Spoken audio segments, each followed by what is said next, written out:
Olá, meu nome é Giovana, tenho 22 anos e sou de Parauá, Pernambuco. O relato que vou contar agora aconteceu no ano de 2013. De segunda a sexta-feira, a minha mãe estudava de 6h30 a 8 horas da noite. Enquanto ela estava na sala de aula, eu, o meu irmão e os meus primos gostávamos de brincar na rua. Em uma certa noite, a gente estava brincando de se esconder. O meu irmão teve a ideia de se esconder em um terreno com muito gado. E assim seria difícil de encontrá-lo. Mas quando ele abriu a porteira para poder entrar no terreno, deu de cara com uma criatura de longos pelos negros, com olhos vermelhos, pernas tortas, parecendo um Z. Aquela coisa parecia um cão enorme. Cheirava carniça e estava parada, como se estivesse observando um bezerro. Mas quando viu meu irmão, a criatura correu e desapareceu em meio à escuridão. O meu irmão, com muito medo, também saiu dali correndo. E para não nos fazer medo, ele só contou o que aconteceu no dia seguinte.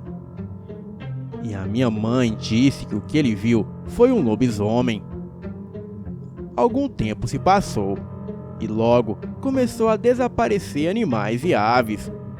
E quando apareciam, era só a cabeça ou somente a carcaça. Em uma noite de lua cheia, o dono do sítio acordou com barulhos ao redor de sua casa.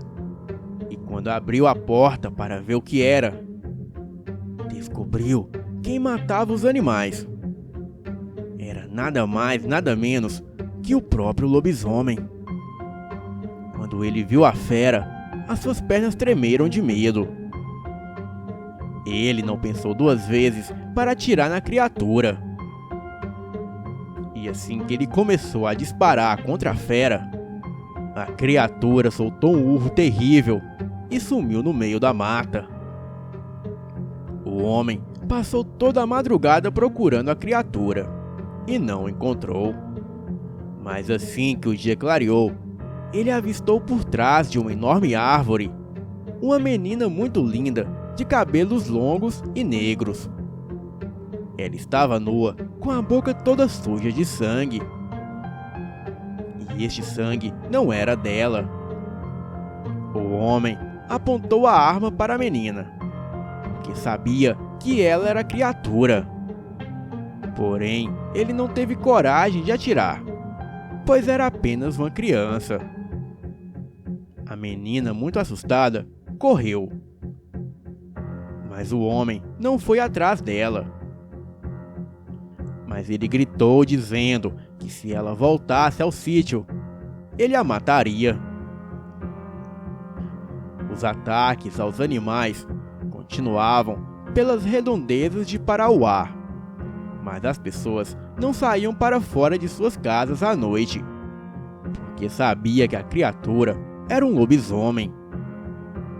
Um certo dia, apareceu um homem desesperado, pedindo aos moradores que quem quer que visse o lobisomem não era para atirar ou machucá-lo, pois o lobisomem era a filha dele. Então, ele mostrou a foto de uma menina muito bonita. E os moradores mandaram ele ir até o sítio onde a criatura atacou. E assim que ele chegou no tal sítio, ele mostrou a foto para o dono do sítio. E o mesmo falou que era a mesma menina que ele quase matou. Uma semana depois, a garota foi encontrada pelo pai e os ataques acabaram. Eles mudaram daquela cidade e nunca mais foram vistos por lá. Bem, é como diz aquele velho ditado: às vezes, o diabo aparece transformado em anjo de luz. Boa noite.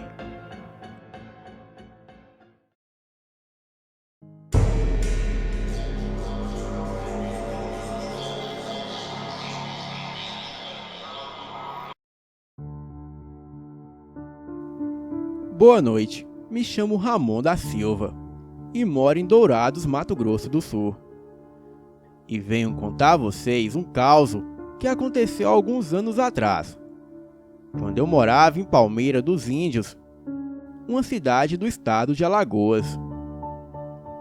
Tudo começou quando a minha mãe foi nesses lugares que vendem móveis, eletrodomésticos e outras coisas usadas.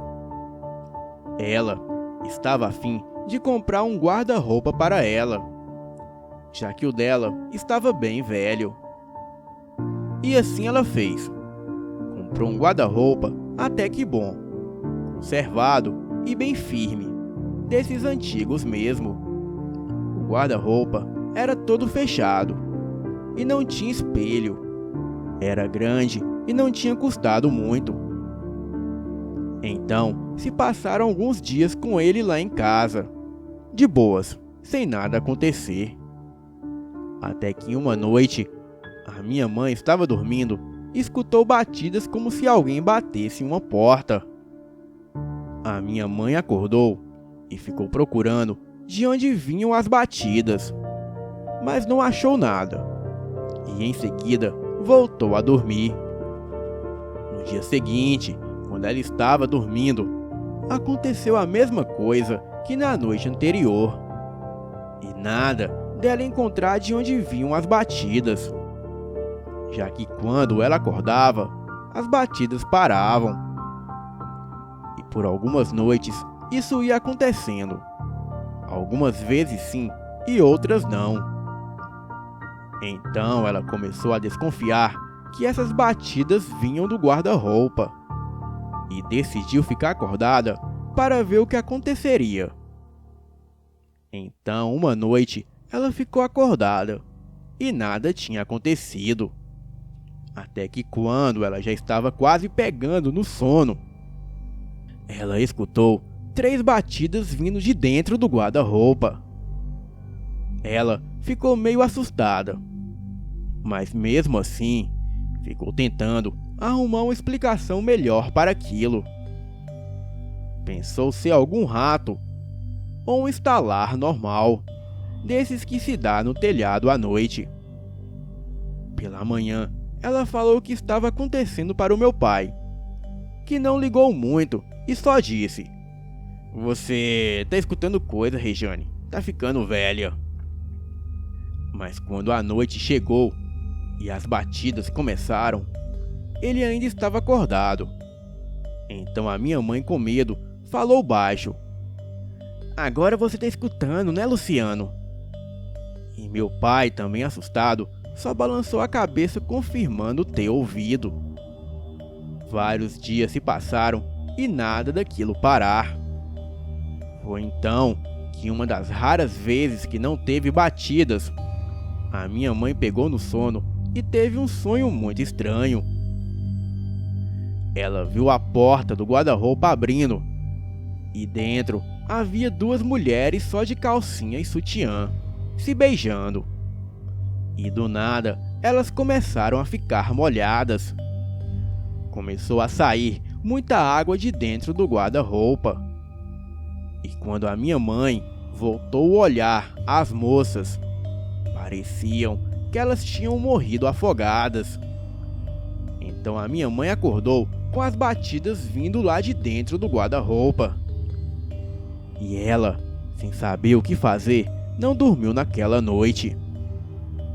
Se passando alguns dias, as batidas no guarda-roupa aumentaram e chegavam a ser quase a noite toda batendo. Aquele medo que a minha mãe sentia já tinha virado raiva, porque para ela aquilo era insuportável, pois as batidas não a deixavam dormir direito. Foi aí que, em um momento de raiva, a minha mãe se levantou da cama furiosa e começou a gritar com o guarda-roupa, acordando todo mundo da casa, até eu e o meu irmão, que até então não sabíamos de nada. Ela gritava: "Pô, me deixe em paz! Que peste vocês querem toda noite?" e não me deixam dormir. Se vocês querem alguma coisa, falem agora. Querem que eu ajude alguma coisa? Fale logo, ou vão para a casa da peste e me deixem em paz. Então, depois deste momento de raiva que a minha mãe teve, nunca mais aconteceu nada, nem as batidas e nem o sonho. Tudo voltou a ser como era antes.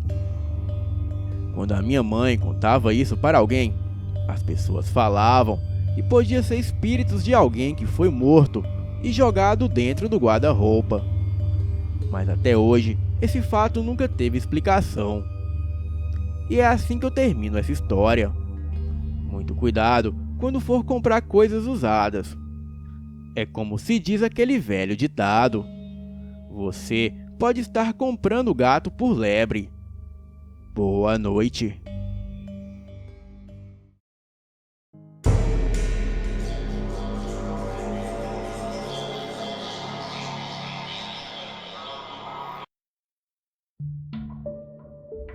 Primeiramente, quero deixar bem claro que os eventos aqui descritos são completamente reais, e que isso não é bem um relato de um único evento ou história, mas sim um relato de como foi a minha vida desde o dia do meu nascimento. Eu, desde que posso me lembrar, convivo com um ser do mal dentro de mim. Mas a minha mais antiga memória desse ser foi aos meus 7 anos de idade, quando eu estava na minha antiga casa, em um bairro da zona norte do Rio de Janeiro. Nesse dia, eu me lembro que estava muito feliz, porque o meu pai tinha pedido para eu ir comprar pão na padaria da esquina. E como eu tinha 7 anos na época, eu não havia saído do meu prédio sem os meus pais. Então, essa seria a minha primeira vez. Eu, com toda a minha felicidade, saí de casa com os 10 reais no bolso para ir na padaria comprar pão. Porém, todos sabem como crianças são. Saí da rota da padaria, que era só descer uns 10 metros a rua, pois eu queria provar para mim mesmo que poderia atravessar uma rua sem os meus pais. Bom, como é de se esperar, eu quase fui atropelado. Vi o carro se aproximando e o pneu cantando com a freada brusca. Eu não consegui me mexer. O pânico me paralisou e eu desmaiei. Quando acordei, estava sentado na calçada e o cara do carro estava falando comigo, perguntando se eu estava bem. Eu não sabia o que estava acontecendo e ele me disse que eu pulei antes do carro me pegar. Só que depois que eu pulei, fiquei com o olhar vidrado e fixo. E por isso, o cara queria me levar num hospital. Porém, eu voltei para casa. Só que um pouco antes de chegar em casa, eu ouvi a seguinte frase: "Cuidado, idiota!" Somente isso. Eu não sabia quem tinha pronunciado a tal frase. Por isso, nunca mais falei disso com ninguém. Algum tempo se passou desde o incidente com o carro, e aquela voz na minha cabeça ficava me atormentando toda a noite sem parar. Até que eu fiquei doente, e os meus pais me levaram em um hospital. Me lembro que estava chovendo muito, e que eu vomitava demais. E já era tarde da noite quando eu fui medicado e sedado para dormir. E um pouco antes de dormir, eu pude ver uma figura negra e sem qualquer feição, parada do lado de um boneco de uma lagarta. Alguns anos se passaram e durante esse ano eu ouvi alguém na minha cabeça, mas eu tinha tanto medo que ignorava e me encolhia na cama. Então, na minha 7ª série, essa voz na minha cabeça começou a ficar bem mais frequente. E por isso um dia eu resolvi parar de ter medo e perguntar quem era. E eu disse: Eu quero saber quem é você e por que você me segue. Por que eu? O que eu fiz? Você não fez nada, e nem eu. Não sei por que estou aqui. Só sei que não consigo sair. Aqui onde? Onde você está? Não é óbvio, idiota. Estou dentro de você. Mas por que dentro de mim? Quem é você? E o que é você? Eu sou um demônio. Um ser maligno que possui o corpo de seres humanos a fim de arrastar suas almas para o inferno. Mas eu não sei por que não consigo sair de você. E nem consigo controlar sua alma e o seu corpo totalmente. A única vez que eu fiz isso, eu fiquei muito cansado. E você quase morreu. Naquele dia do carro, foi você que me salvou e falou comigo? Sim. Mas por que me salvou? Por que não me deixou morrer? Não interessa. Chega de conversa. E depois disso, ele ficou mudo por quase 2 meses. Até que um dia, eu estava jogando Minecraft no meu computador. E ele veio falar comigo. Você me perguntou por que eu te salvei? Lembra-se? Então, eu te salvei por conveniência. Ah, é você de novo? Eu ainda não sei o seu nome. E provavelmente você já sabe o meu. Meu nome não é importante, mas por hora você pode me chamar de Herobrine. Mas por que esse nome? Não é o nome do demônio do seu jogo? Então, fica mais fácil para se comunicar comigo. Entendi, mas como assim por conveniência? Idiota, se você morrer por causas normais, eu vou ficar eternamente preso com a sua alma. Por isso, eu preciso que você renuncie a sua alma e a sua vida. E você vai fazer isso. Eu vou te atormentar tanto que você vai querer se matar. E quando você renunciar à sua vida por livre vontade, eu tomarei o seu corpo e levarei a sua alma para o inferno. Então, a minha vida correu assim, até hoje. Eu tenho 34 anos, e desde os meus 7 anos, eu convivo com um demônio preso em mim. Com o tempo, ele me contou que estava aqui dentro desde o meu nascimento.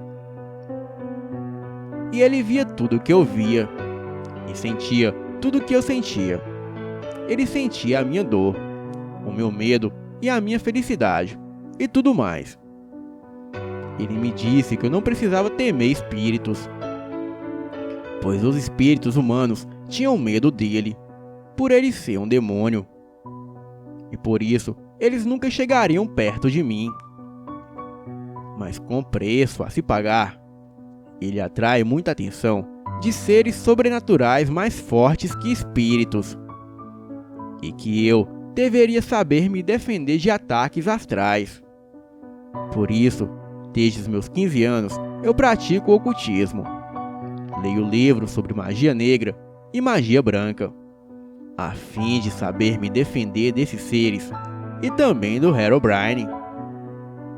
Pois é como diz aqueles velhos ditados: o seguro morreu de velho, e um homem prevenido vale por 2.